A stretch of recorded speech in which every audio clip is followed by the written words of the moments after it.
नमस्कार दोस्तों, स्वागत है आपका हमारे official YouTube channel GS by Neeraj sir में। कैसे हैं आप सब? मैं आशा करता हूँ स्वस्थ होंगे, मस्त होंगे और अपनी तैयारी में व्यस्त होंगे।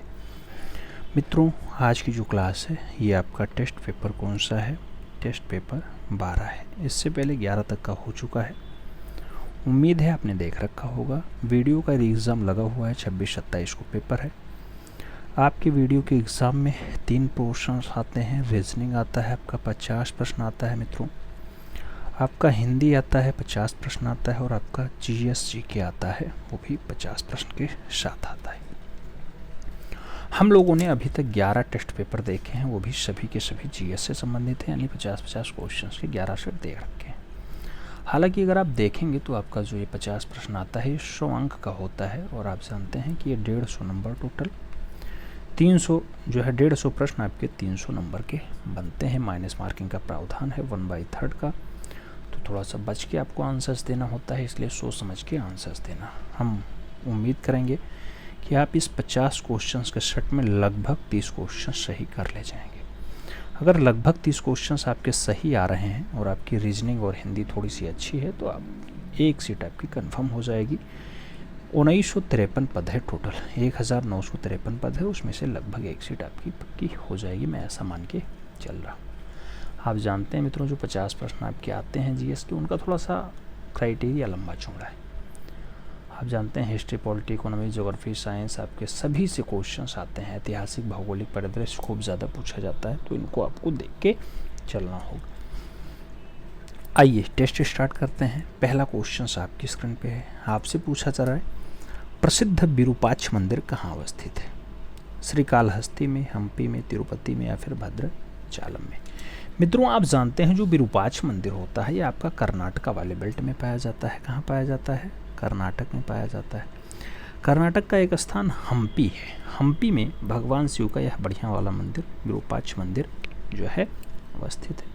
सही जवाब आप क्या लगाएंगे? सी के साथ लगाएंगे। अगर आपसे पूछे किस नदी के किनारे है, तो मित्रों आपको नदी जो याद रखनी होगी वो तुंगभद्रा नदी भी याद रखनी होगी। तुंगभद्रा नदी के बारे में भी आपको याद रखना होगा।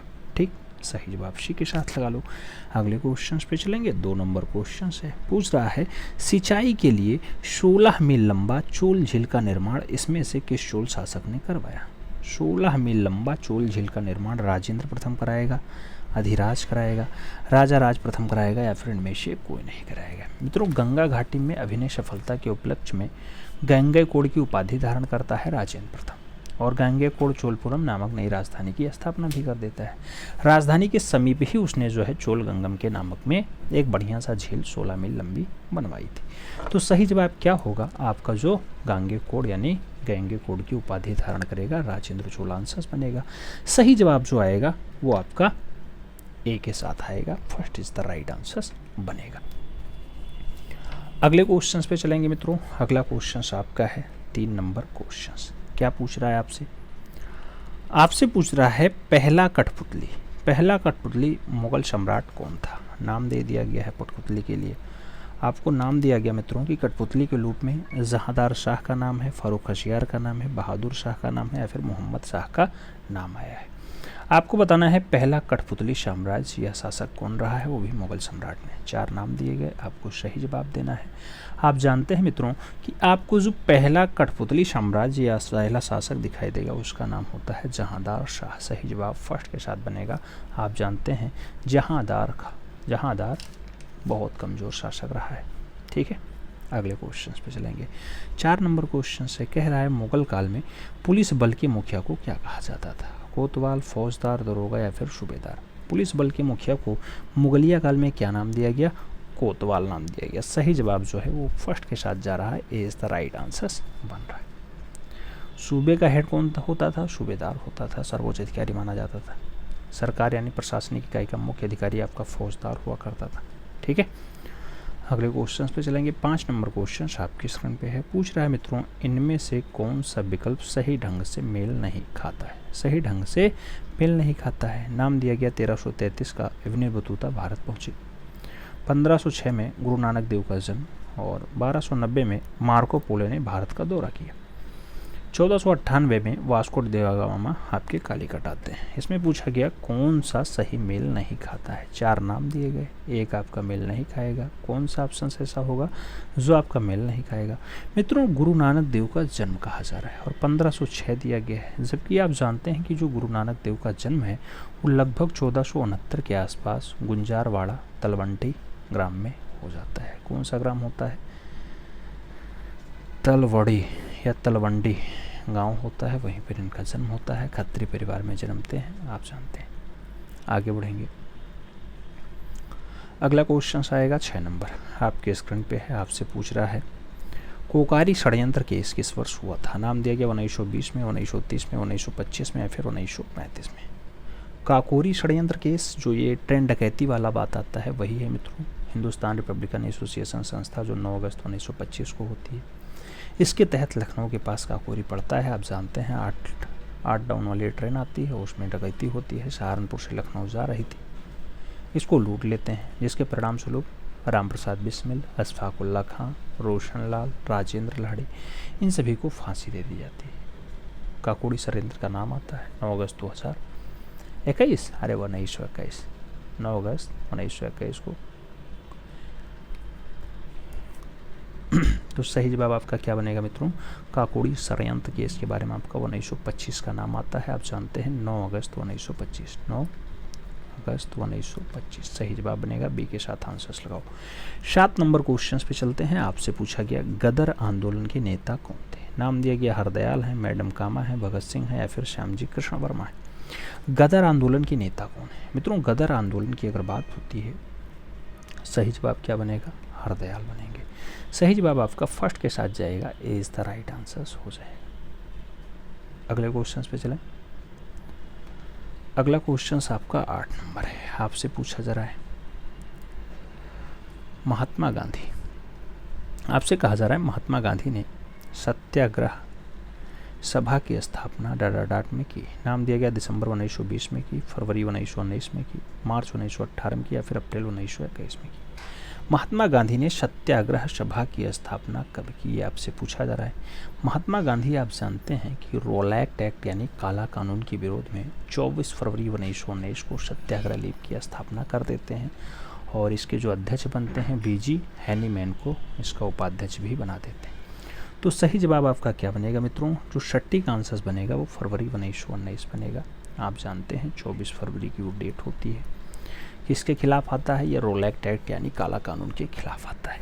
अगले क्वेश्चन पे चलेंगे। 9 नंबर क्वेश्चन से पूछा गया स्वतंत्र भारत में उत्तर प्रदेश राज्य के प्रथम विधानसभा अध्यक्ष कौन थे। नाम दिया गया पुरुषोत्तम दास टंडन, दरबारी लाल शर्मा, मदन मोहन वर्मा या फिर नफीसुल हसन। मित्रों, स्वतंत्र भारत में हूँ, उत्तर प्रदेश के हूँ, पहले जो है विधानसभा अध्यक्ष की बात होती है, कौन बनता है? स्वतंत्र भारत में उत्तर प्रदेश राज्य के पहले विधानसभा जो अध्यक्ष वो पुरुषोत्तम दास टंडन जी होते हैं। 31 जुलाई 1937 से 10 अगस्त 1950 तक यही रहते हैं। तो सही जवाब आपका क्या बन रहा है? सही जवाब आपका बन रहा है पुरुषोत्तम दास टंडन। सही जवाब ए के साथ लगाओ। 10 नंबर क्वेश्चन पे पहुंचेंगे। पूछा गया कि पंचायती राज व्यवस्था के तहत ग्राम सभा के सदस्य कौन है। नाम दिया गया गांव के सभी सदस्य या गांव के सभी सदस्य जिनकी आयु 16 वर्ष से अधिक है। पंचायत क्षेत्र में मतदान या मतदाता के रूप में पंजीकृत सभी वयस्क सदस्य या फिर पंचायत क्षेत्र में महिलाओं को छोड़ करके गांव के सभी सदस्य। ग्राम सभा के सदस्य कौन है ये आपसे पूछा गया है। सीधा सीधा परिभाषा पूछा जा रहा है।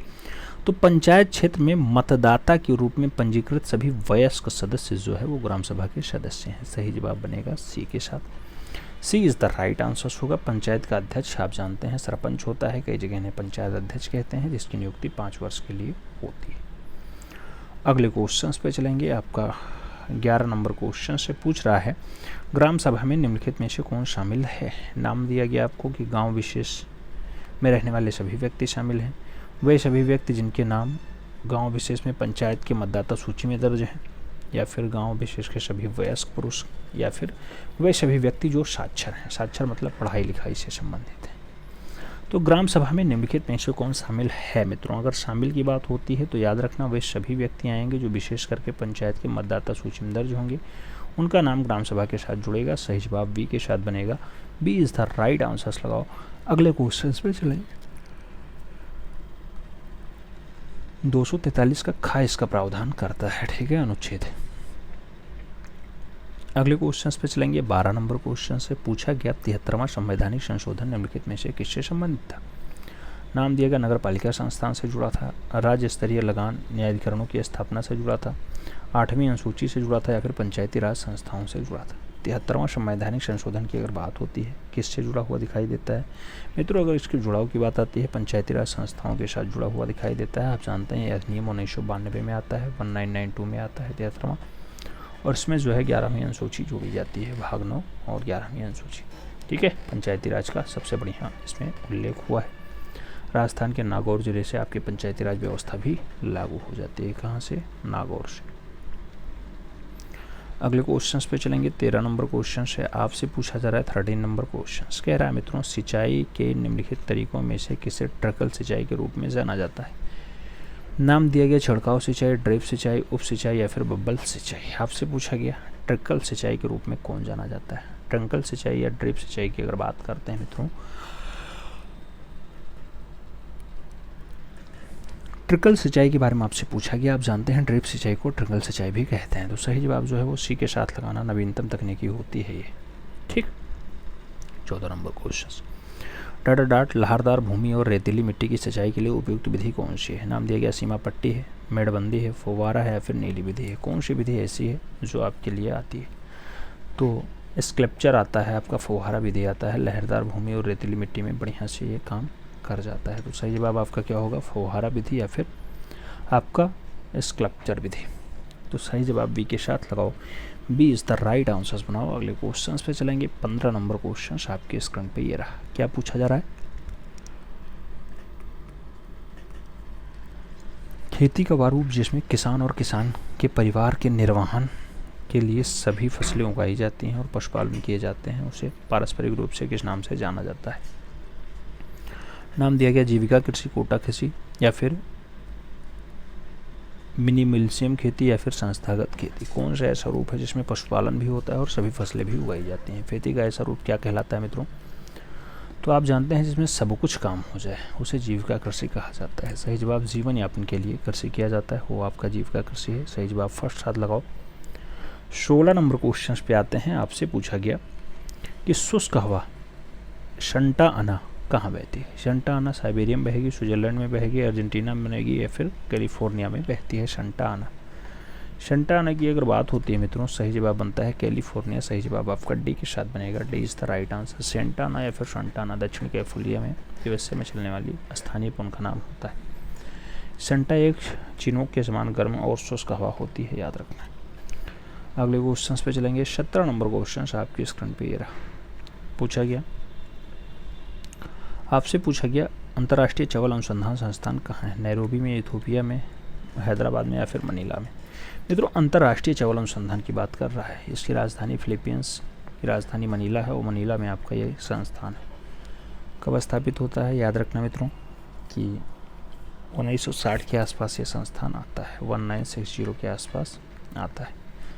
अगले क्वेश्चन पे चलेंगे। 18 नंबर क्वेश्चन आपकी स्क्रीन पे ये रहा। क्या पूछ रहा है मित्रों? पटाका किस देश की मुद्रा है? पटाका पनामा की है, मकाऊ की है, लाओस की है, फिर मैक्सिको की है। मुद्रा और इससे जुड़ा हुआ क्वेश्चन पूछा जाता है आपकी परीक्षा में। पटाका की अगर बात होती है तो मकाऊ की मुद्रा आपकी पटाका होती है। सही जवाब जो बनेगा वो सी के साथ बनेगा। पटाका आजकल अपने यहाँ भारत में जो है एक खरपतवार नाशक भी है। तो सही जवाब जो पटाका बनेगा वो मित्रों आप जानते हैं कि मकाऊ देश की मुद्रा मानी जाती है। मकाऊ चीन के बगल में एक प्रशासनिक वाला देश होता है। तो सही जवाब आप सी के साथ लगाओ। अगले क्वेश्चन पे चलेंगे। 19 नंबर क्वेश्चन आपके स्क्रीन पे ये रहा। आपसे पूछ रहा है भारत में बैंकिंग लोकपाल के बारे में कौन सा कथन सही है? और 4 नाम दे दिया गया। इसमें से आपसे एक पूछा गया है। Banking Lokpal reserve bank of India द्वारा नियुक्त एक वरिष्ठ अधिकारी है जो ग्राहकों की शिकायतों का समाधान करता है। बिल्कुल सही। केवल सार्वजनिक क्षेत्र के बैंकों में लोकपाल की योजना अंतर्गत आते हैं? नहीं ऐसा। शिकायतकर्ता के अवार्ड की पूरी तरह से स्वीकार करना बाध्यकारी होता है? ऐसा भी नहीं है। बैंकिंग लोकपाल ग्राहकों की शिकायत दर्ज करने और हल करने के लिए मामूली शुल्क लेता है। नहीं, ऐसा कुछ भी नहीं है, ये सार्वजनिक अधिकारी होता है जो ग्राहकों की शिकायतों का समाधान करता है। तो सही जवाब फर्स्ट साथ लगाओ। अगले क्वेश्चन पे चलेंगे। 20 नंबर क्वेश्चन आपकी स्क्रीन पे ये रहा। क्या पूछ रहा है आपसे? 20 नंबर क्वेश्चन कह रहा है सबसे या निम्नलिखित में से किस राज्य में भारत की जनसंख्या का घनत्व सबसे कम होता है? आपसे पूछा गया जनसंख्या घनत्व मिजोरम का है, नागालैंड का है, सिक्किम का है, फिर अरुणाचल प्रदेश का है। कहाँ का जनसंख्या घनत्व आपको कम दिखाई देता है? मित्रों आप देखना, तो आपका जो एक शब्द आता है अरुणाचल प्रदेश, वहाँ 17 लोग रहते हैं। मिजोरम में आपके 52 लोग रहते हैं। तो अरुणाचल प्रदेश में 17 है। सेकंड पे आपका जो है मिजोरम आएगा, वहाँ 52 लोग रहते हैं। आप देखना तो आप सिक्किम की बात करेंगे 86 आते हैं, 86 लोग रहते हैं वहाँ पे 1 किलोमीटर के एरिया में। नागालैंड में जो जनसंख्या घनत्व है 119 के आसपास आता है। तो सबसे कम पूछा गया, सबसे कम वाला कहाँ पे है? आपका अरुणाचल प्रदेश हो जाएगा। सही जवाब जो बनेगा वो आपका डी के साथ बन जाएगा। D is the right answer लगाओ। अगले क्वेश्चन पे चलते हैं। 21 नंबर क्वेश्चन पूछा गया संयुक्त राज्य अमेरिका दुनिया का सबसे बड़ा जीडीपी यानी सकल देशीय उत्पाद वाला देश है। कौन सा देश वैश्विक रैंक में दूसरे स्थान पे आता है? अमेरिका के बाद नंबर किसका है? जापान का, चीन का, जर्मनी का, भारत का? मित्रों आप जब देखेंगे तो उसमें दूसरे नंबर पे आपका, दूसरे पायदान पे आपका चीन खड़ा हुआ दिखाई देता है। सही जवाब चीन के साथ बनेगा। अमेरिका दुनिया का सबसे बड़ा जीडीपी वाला देश है, द्वितीय स्थान पे आपका चीन ही आता है, आप जानते हैं। अगला क्वेश्चन बहुत इंपॉर्टेंट क्वेश्चन है। मेरे 122 नंबर, अच्छा 22 नंबर क्वेश्चन है। कह रहा है ललित कला अकादमी उत्तर प्रदेश कलाकारों की छात्रवृत्ति से पुरस्कृत करती है। इनमें से कौन सा विषय शामिल नहीं है जिसमें छात्रवृत्ति को दिया जाता है? विषय के बारे में कहा गया मूर्तिकला नहीं है, कला इतिहास नहीं है, सिरेमिक नहीं है, या फिर फैशन डिजाइनिंग नहीं है। ललित कला अकादमी की अगर बात आती है मित्रों तो आप जानते हैं इसमें जो आपका फैशन डिजाइनिंग है वो शामिल नहीं है, लेकिन इससे जुड़ा हुआ छात्रवृत्ति भी यहीं दिया जाता है। तो सही जवाब डी के साथ लगाना होगा। D is the right answer बनाना होगा।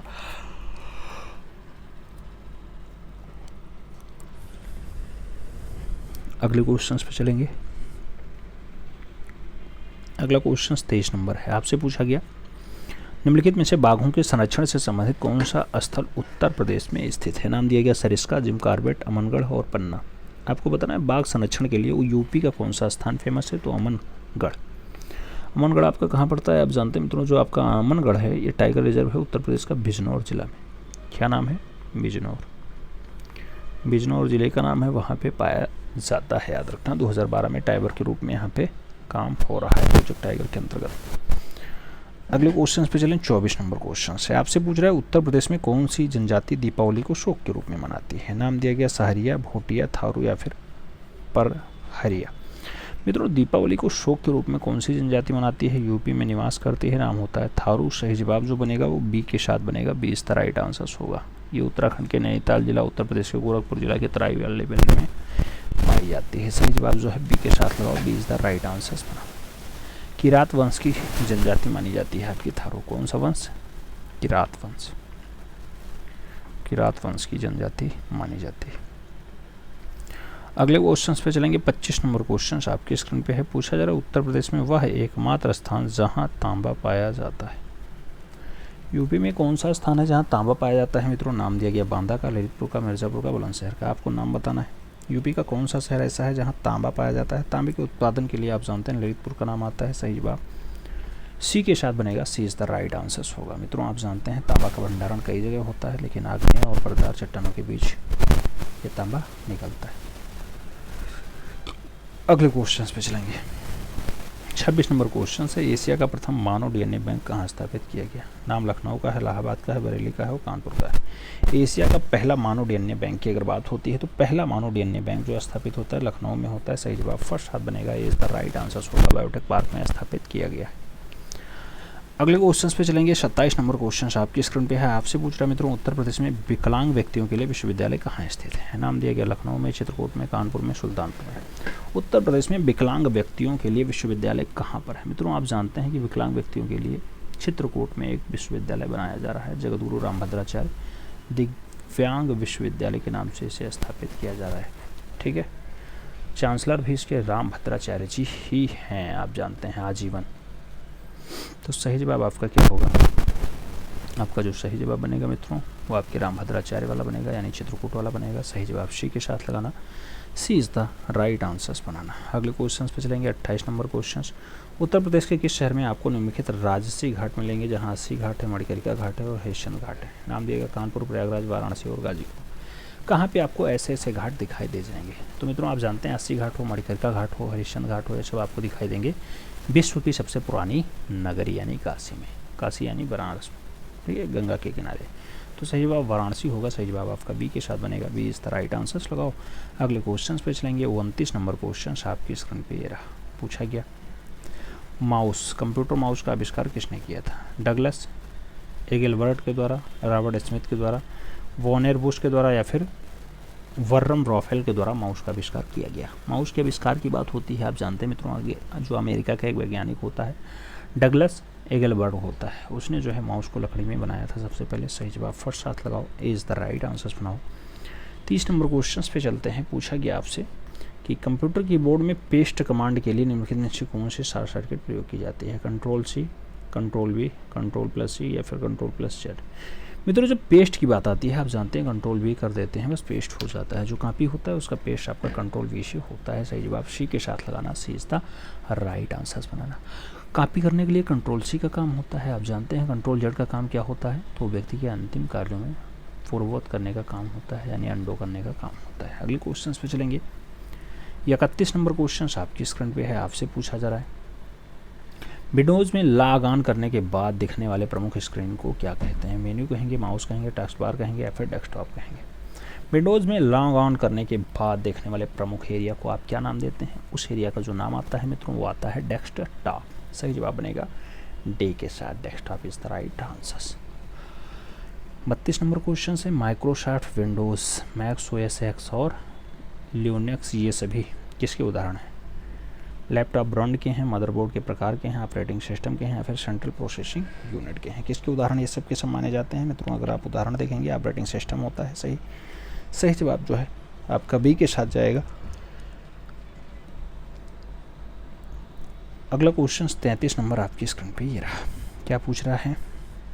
पूछ रहा है मित्रों कंप्यूटर प्रणाली में निम्नलिखित में से कौन सा एक ऑपरेटिंग सिस्टम नहीं दिया गया? विंडोज़ नहीं है, यूनिक्स नहीं है, एमएस ऑफिस नहीं है, या फिर लिनक्स नहीं है? कंप्यूटर प्रणाली में कौन सा एक ऑपरेटिंग सिस्टम नहीं है? ऑपरेटिंग सिस्टम की अगर बात होती है तो सही जवाब आपका एमएस ऑफिस होता है, B is the right answers बनता है मित्रों, याद रखना, ठीक है। ऑपरेटिंग सिस्टम नहीं है एमएस ऑफिस, ये एप्लीकेशन सॉफ्टवेयर होता है एमएस ऑफिस। अगला क्वेश्चन 34 नंबर है, पूछा गया सबसे कम तापमान जिस पर कोई पदार्थ आग पकड़ता है उसे क्या कहा जाता है? गलनांक तापमान, क्वथनांक तापमान, प्रज्वलन तापमान, या फिर हिमांक तापमान? आपको बताना है जिस पे पदार्थ आग पकड़ ले उसे क्या नाम देंगे? तो जिस पर पदार्थ जो है आग पकड़ने की वो रखता है उसे प्रज्वलन तापमान कहते हैं। बी के साथ आंसर जाएगा, B is the right answer बनेगा। अगले क्वेश्चन पे चलें।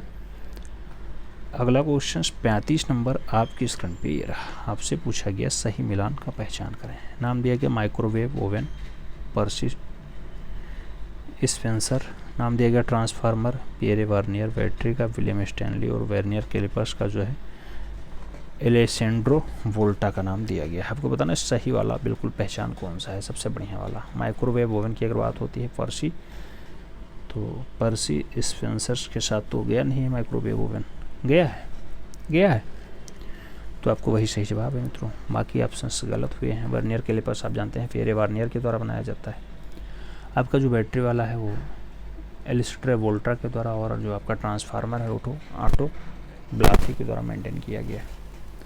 अगले क्वेश्चन पे चलेंगे। 36 नंबर क्वेश्चन आएगा, आपसे कुछ पूछ रहा है। क्या पूछ रहा है? कह रहा है कीटाणुओं को मारने में स्विमिंग पूल में डाला जाने वाला गैर धातु कौन सा है? ऑक्सीजन है, क्लोरीन है, आयोडीन है, या फिर नाइट्राइड या नाइट्रोजन है?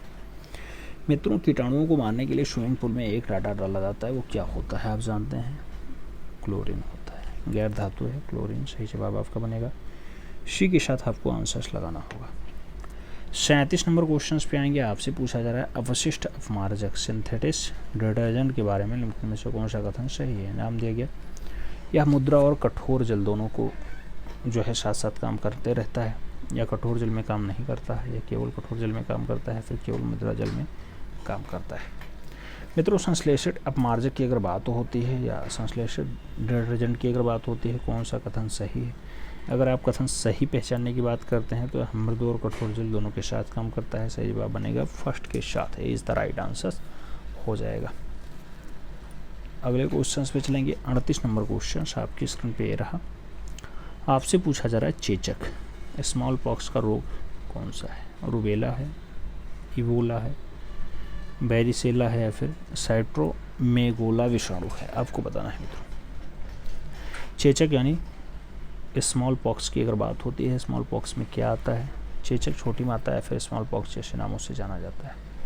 विषाणु जनित रोग होता है, आप जानते हैं, इसमें वेरिसेला विषाणु आता है, वेरिसेला। तो सही जवाब आपका बी के साथ जाएगा, B is the right answer हो जाएगा। 39 नंबर क्वेश्चन पे चलेंगे। 39 नंबर क्वेश्चन कह रहा है मित्रों, निम्नलिखित में से कौन है प्रतिऊर्जक यानी एलर्जेनिक के कारण परागत ज्वर होता है?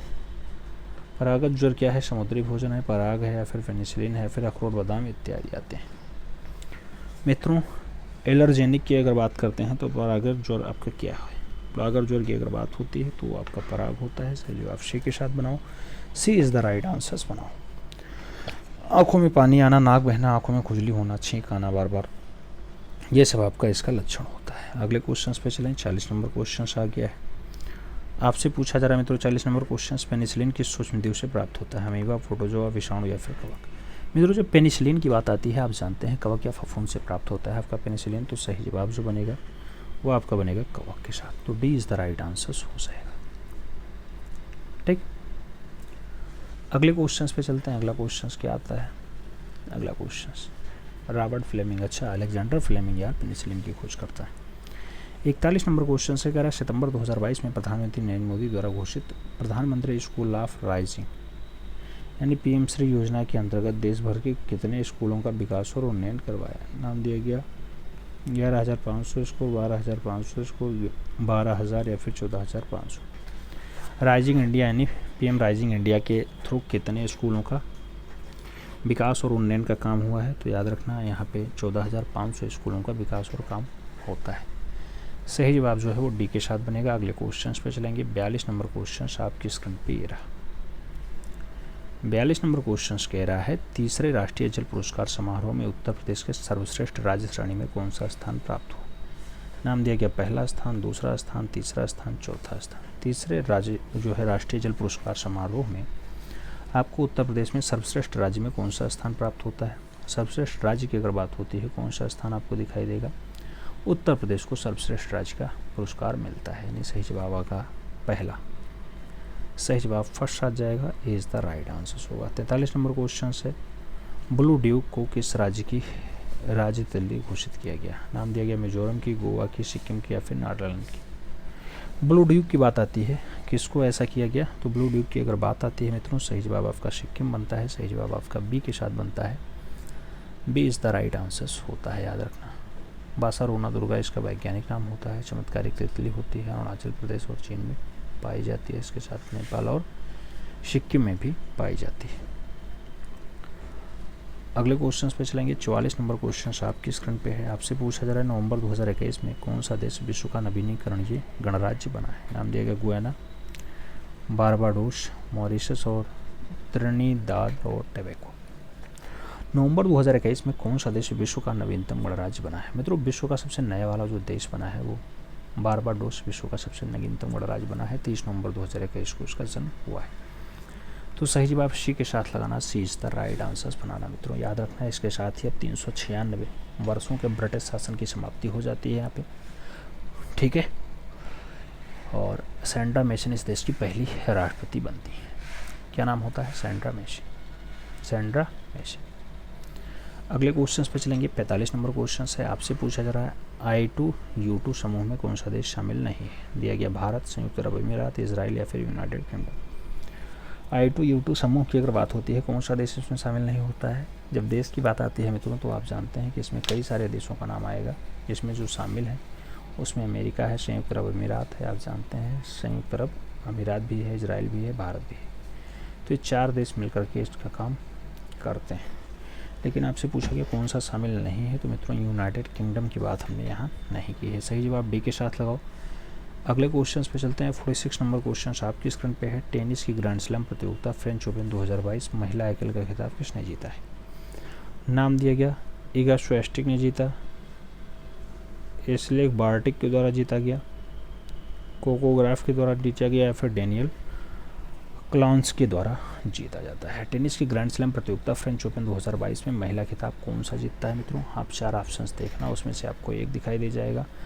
नॉर्वे के कैस्पर रूड को पराजित करके राफेल नडाल ने, स्पेन के राफेल नडाल है ना, तो उन्हीं के द्वारा जीता जाता है। सही जवाब क्या होता है मित्रों? आपका जो सही जवाब यहाँ बनेगा वो ईगा स्वेस्टिक होंगी। क्या होंगी? ईगा स्वेस्टिक।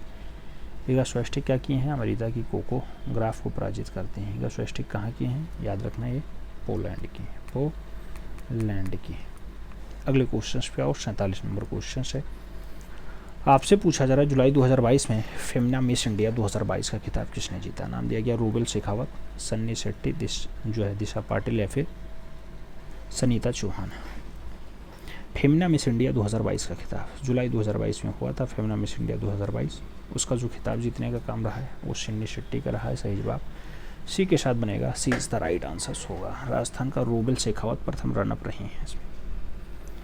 अगले क्वेश्चन पे चलेंगे। 148 की बात आती है मित्रों। आपसे पूछा गया मार्च 2022 में भारत अमेरिका सैन्य अभ्यास 19वीं बैठक कहाँ संपन्न होगी? लखनऊ में, दिल्ली में, नोएडा में या फिर आगरा में? 19वीं बैठक कहाँ संपन्न होती है ये आपको बताना है। सही जवाब आपका आगरा बनेगा। सही जवाब आपको डी के साथ देना है, D is the right answer लगाना है। अगले क्वेश्चन पे चलेंगे। 49 नंबर क्वेश्चन आपकी स्क्रीन पे ये रहा। आपसे पूछ रहा है मित्रों कि भारत में वन्यजीव संरक्षण अधिनियम किस वर्ष लागू किया गया? नाम दिया गया 1962 में, 1972 में, 1970 में या फिर 1982 में?